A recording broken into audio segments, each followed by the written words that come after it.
علی بھی اگلا سوال ہے، عموماً دیکھا گیا ہے کہ بعض جاہل عوام کہتی ہے کہ پاکستانی قوم کا علاج صرف ڈنڈا ہے، اس حوالے سے اسلام کی کیا تعلیمات ہیں؟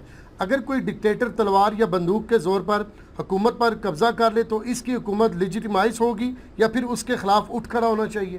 کوئی لیجیٹیمائز نہیں ہوگی، حرام ہوگی ایسی حکومت، اور ایسی سپریم کورٹ بھی اللہ تعالیٰ کی بارگاہ میں مجرم ہوگی اگر کسی ڈکٹیٹر کو لیجیٹیمائز کرتی ہے۔ آپ کو پتا ہے پاکستان کی ہسٹری میں بھی جتنے مارشاء اللہ لگے ہیں نا، یہ سپریم کورٹ نے انڈورس کیے ہوئے ہیں۔ اگر سپریم کورٹ مارشاء اللہ کو انڈورس نہ کرے جی تو آرمی چیف مارشاء اللہ نہیں لگا سکتا۔ صحیح۔ افتخار محمد چودھری صاحب نے یہی تو کیا تھا۔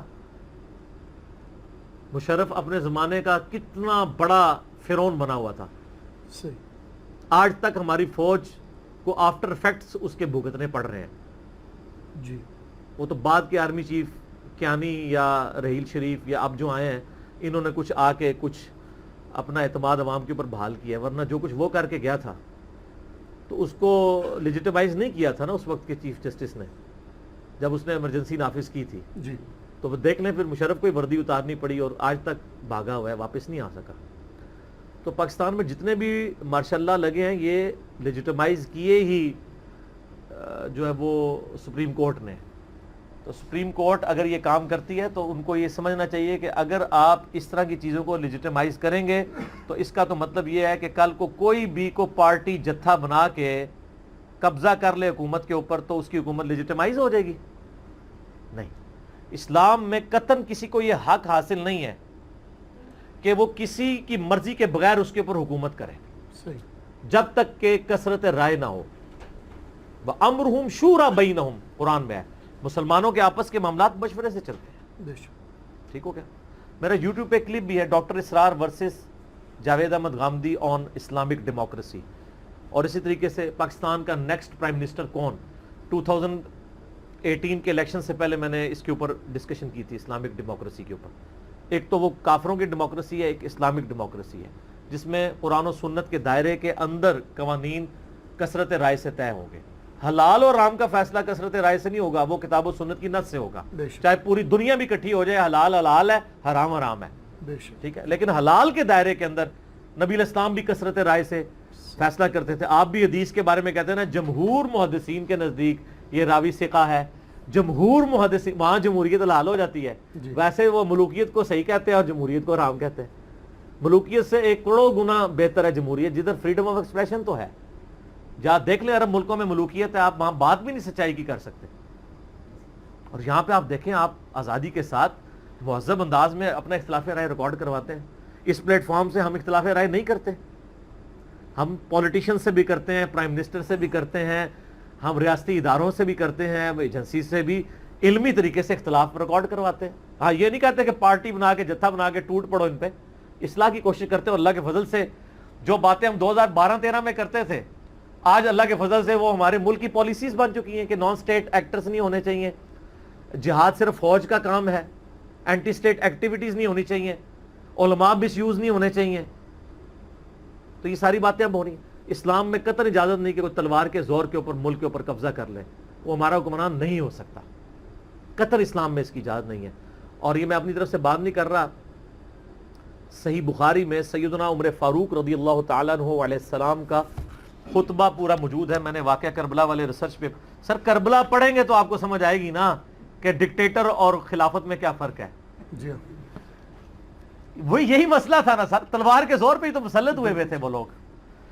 تو پھر آپ کربلا کو سمجھیں گے تو آپ کو بہت سارے دین کے مسائل سمجھ آئیں گے۔ اور سیدنا عمر کا ویژن دیکھیں، انہوں نے پہلے اس کی پریڈکشن کر دی تھی۔ صحیح بخاری میں انٹرنیشنل نمبر کے مطابق حدیث ہے 6830 6830 6830۔ عبداللہ بن عباس کہتے ہیں کہ ایک دن میں منا میں عبد الرحمن بن عوف کے گھر میں بیٹھا ہوا تھا، حج کے دن تھے، سیدنا عمر خود امیر حج بن کے آئے ہوئے تھے، تو سیدنا عمر بھی وہاں بیٹھے تھے۔ تو کسی نے آ کے کہا کہ امیر المومنین، آپ نے یہ خبر سنی ہے کہ فلاں شخص یہ کہتا ہے کہ جب عمر مر جائے گا تو ہم فلاں شخص کو اپنا خلیفہ چن لیں گے۔ تو جس طرح کہ حضرت ابوبکر کی بھی تو بیعت اچانک ہو گئی تھی نا، تو ہم بھی اس طریقے سے کر لیں گے۔ تو سیدنا عمر کو بڑا غصہ آیا. انہوں نے کہا مسلمانوں کے مشورے کے بغیر یہ کسی کو حکمران چنیں گے؟ میں ابھی یہیں پہ خطبہ دوں گا اور یہ جو لوگ فتنہ کھڑا کر رہے ہیں میں ان کو دفن کروں گا. تو عبد الرحمن بن عوف نے کہا رضی اللہ تعالیٰ عنہ کہ یہاں پہ پڑھے لکھے جاہل ہر قسم کے لوگ آئے ہوئے ہیں, ایک بندے نے بات کر دی ہے, اس طرح پبلکلی عام بھی نہیں ہوئی, کون سا اس نے یوٹیوب پہ کلپ بنایا کہ لاکھوں لوگوں نے دیکھ لیا ہو. یہ مجھے بھی کہتے ہیں نا, مجھے کہتے ہیں جی وہ دیکھیں حضرت عمر بھی اس وقت انہوں نے کہا میں جا کے نا مدینے میں خطبہ دوں گا, ادھر پبلکلی خطبہ نہیں دیا. تو مدینے میں جا کے انہوں نے کسی کمرے میں تو خطبہ نہیں دیا تھا, مسجد نبوی میں اوپن خطبہ دیا تھا. اور میں آپ کو وثوق سے کہتا ہوں کہ اگر یہ یوٹیوب پہ کسی نے ویڈیو چڑھائی ہوتی نا, حضرت عمر میرے حاج ہوتے اور اس وقت کسی نے ویڈیو چڑھائی ہوتی کہ عمر مر جائے تو ہم فلاں کو خلیفہ چن لیں گے, تو یوٹیوب پہ ہی حضرت عمر کا بیان آ جانا تھا, تیری ریپلائی ٹو فلاں. ٹھیک ہے, بالکل. تو عبد الرحمن بن عوف نے کہا کہ ابھی تو فتنہ ہم نہیں, جس طرح ہم بھی کہتے ہیں جو فتنہ عالمی نہ ہو ہم اس کا جواب نہیں دیتے, عالمی فتنے کا جواب دیں گے. تو آپ مدینہ شریف جا کے خطبہ دے دیجئے گا. تو عبداللہ بن عباس کہتے ہیں مدینہ شریف جب واپس آئے تو سیدنا عمر نے پہلا کام ہی خطبے والا کیا. کہتے ہیں میں بالکل ممبر کے ساتھ جڑا ہوا تھا کہ میرے گھٹنے حضرت عمر کے ممبر کے ساتھ ٹچ کر رہے تھے, اور میرے ساتھ سعید ابن زید حضرت عمر کے بہنوئی بیٹھے ہوئے تھے جو عشرہ مبشرہ میں سے ہیں. اور میں نے کہا سعید آج عمر نے جو خطبہ دینا ہے نا آج سے پہلے نہیں کبھی دیا ہوگا. اور وہ حضرت عمر کا آخری حاجی تھا, اس کے بعد ان کو حج نہیں نصیب ہوا, شہید ہو گئے. سیدنا عمر نے کہا کہ میں نے لوگوں کی یہ چیما گوئیاں سنی ہیں کہ عمر مر گیا تو ہم فلاں کو خلیفہ چن لیں گے مسلمانوں کے مشورے کے بغیر. اللہ کی قسم مسلمانوں کے مشورے کے بغیر اگر تم کوئی حکمران اس طرح کا چنو گے تو اس کا انجام صرف قتل و غارت ہوگا. اور قطعاً ابو بکر کی خلافت سے پلی نہ لینا کہ زبردستی تلوار کے زور کے اوپر کسی کی حکومت کو لیجیٹیمائز کر دینا. حضرت ابو بکر کا معاملہ امت میں ایک یونیک معاملہ تھا اور اللہ تعالیٰ نے امت کو راضی بھی کر دیا اس کے اوپر. یعنی حضرت عمر نے کہا کہ اگرچہ حضرت ابو بکر کی جو خلافت تھی وہ اس طریقے سے تمام مسلمانوں کے مشورے سے طے نہیں ہوئی تھی, لیکن اس وقت ان کا کوئی کمپیٹیٹر بھی نہیں تھا. حتیٰ کہ سیدنا علی جو سب سے سوٹیبل پرسنالٹی تھے کمپیٹیٹر کے طور پہ, انہوں نے 6 مہینے بیعت نہیں کیا. اور صحیح بخاری و مسلم دونوں میں آتا ہے حضرت ابو بکر کو حضرت فاطمہ کی وفات کے بعد بلایا انہوں نے.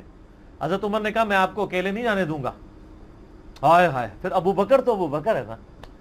انہوں نے کہا واللہ ہمیں رسول اللہ کے گھر والوں سے کسی شر کی امید نہیں ہے. حضرت عمر کو تھا کہ کہیں مطلب وہ گرفتاری نہ کروا دیں خفیہ طور پہ بلا کے. آج کل ہوتا ہے نا کسی کو بلایا ڈنر کے اوپر پکڑوا دیا, کوئی جیسی کے بندے ہی نہ بیٹھے ہوں ادھر. انہوں نے کہا نا وہ تو علی ہے, رسول اللہ کے گھر والے ہیں.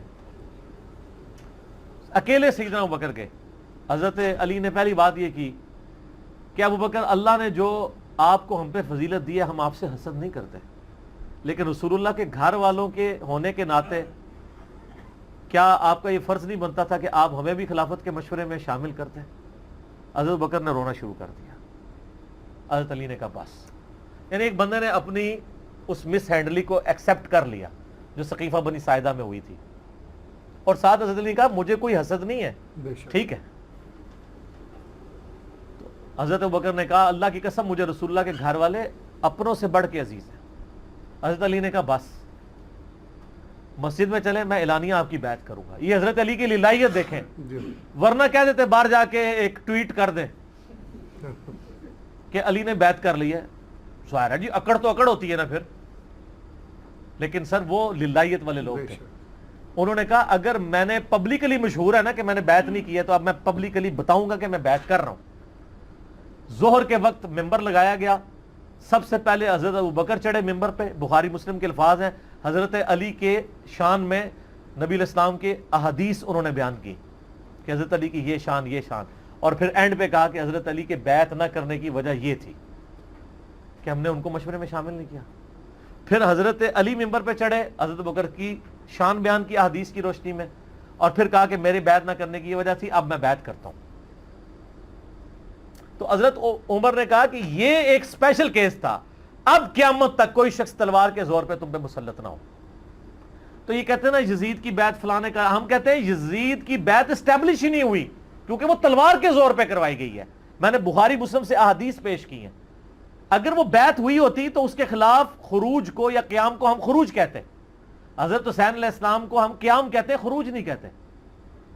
کیونکہ وہ اسٹیبلش ہوئی ہے بیعت نہیں اسٹیبلش ہوئی. اور دوسری طرف حضرت علی کی بیعت اسٹیبلش ہوئی ہے, کیونکہ بخاری مسلم میں آتا ہے 6 رکنی کمیٹی جو تھی, صحیح بخاری کے اندر آتا ہے, مسلم میں بھی اشارتاً ذکر ہے. آخر میں حضرت عثمان اور علی میں ٹائی پڑی تھی, تو حضرت عثمان کی شہادت کے بعد الٹیمیٹلی حضرت علی نے خلیفہ بننا تھا. وہاں جو نہیں مان رہا وہ خروج کر رہا ہے, اس لیے تو مولا علی کو پھر جنگ جمل صفین اور نہروان لڑنی پڑی.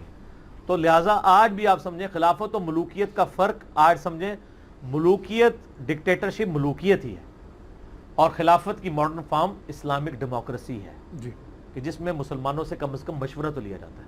آپ اسی یعنی دونوں سسٹم کو اگر آپ کمپیئر کریں گے تو آپ کو اس سسٹم کی برکات نظر آئیں گی کہ فریڈم آف ایکسپریشن موجود ہے. آپ دیکھیں حکمران وقت ہے, اپوزیشن پارٹیز کس طرح زبان کھول کے اس کے بارے میں بات کرتی ہیں, تو کیا وہ اٹھوا لیے جاتے ہیں؟ یہ آج کل تھوڑا وہ نیب شاہ والا چکر چڑھا ہوا ہے نا, اس کو چھوڑ دیں. اوور سوشل میڈیا پہ جو ہو رہا ہے, اگر کوئی ایک لمٹ کراس نہیں کرتا نہیں اٹھایا جاتا. جی, لیکن باہر کے ملکوں میں آپ حکمران وقت کے خلاف ایک جملہ بھی بولیں, عرب ملکوں میں ملوکیت ہے. یہ درس تو جناب چل نہیں سکتا تھا, آج 9 سال ہو گئے اس درس کو چلتے ہوئے الحمدللہ, حتیٰ کہ وہاں سے ریال لانچ ہو رہے ہیں اس درس کو بند کروانے کے لیے. تو آپ کروا دیں بند, اب تو ضرورت ہی نہیں, جتنا کوئی تھا میں دستا ہے لوگوں کو, ہوں میرے کو کوئی شے نوی نہیں رہی ہے, وہی گلا مڑ مڑ کے ریپیٹ ہو رہی ہیں. ہاں اس کے اینگلز ڈیفرنٹ ہو جاتے ہیں. جی, جیسے قصہ آدم اور ابلیس 7 دفعہ قرآن میں ہے, ہر دفعہ ایک نئی شان سے آیا ہے, تو یہاں بھی ہر دفعہ ایک نئی شان سے چیزیں ہوتی ہیں. ورنہ قرآن و سنت تو وہی ہے, کیونکہ قرآن بھی اب مکمل ہونے والا ہے ماشاءاللہ, آج 29 پارے مکمل ہو چکے ہیں. تو بعد میں بھی بیان ہوگا, تو میں نے جتنی ڈیٹیل سے 9 سالوں میں قرآن مکمل کیا ہے, اب آنا میں 2 یا 3 سالوں میں کروں گا, اس سے زیادہ ڈیٹیل سے تو نہیں کروں گا. صحیح, تو ریکارڈنگ تو ہو چکی ہے.